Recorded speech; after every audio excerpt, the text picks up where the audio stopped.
মাথাটা ঝুলে ওঠে। অপারেশন কতদিন? 1 বছর। আমি আপনার রিপোর্টগুলোতে যে বিষয়গুলো দেখলাম যে সেখানে হলো আপনার এন্ডোমেট্রিয়ামের মাঝখানে সিএল ধরা পড়েছে এবং সেই জায়গাটার মাঝখানে আপনার ভালো ইউটেরাস কথা বলছে। আপনার বাবুর প্রয়োজন নাই।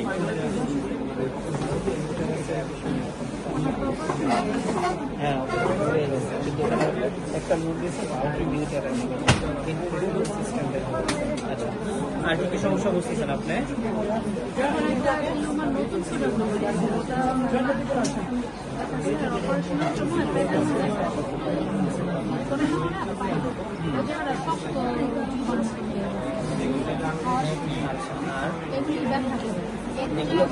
এই দুটো জায়গা ব্যথা করতেছে,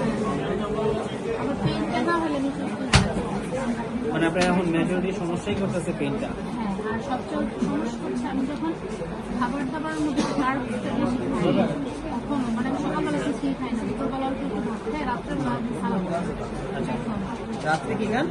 সবজি সালাদ, সবজি আর সালাদ সালাদ। রাতে কয়টার দিকে খান? মাগরিবের পর নামাজ পড়ে মাগরিবের পর আর আমি এইভাবেই সবসময় খাবার খাই।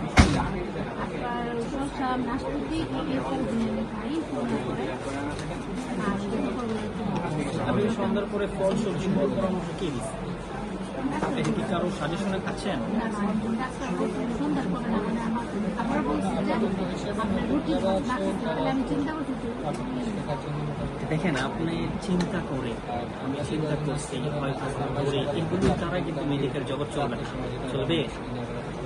আপনার একেতলিয়া করে লিথিয়েসিস, আপনার পাথর আছে, পিত্তথলিতে যেহেতু পাথর আছে তার মানে আপনার খাবার দাবার হজম প্রক্রিয়াতে অলরেডি সমস্যা আছে।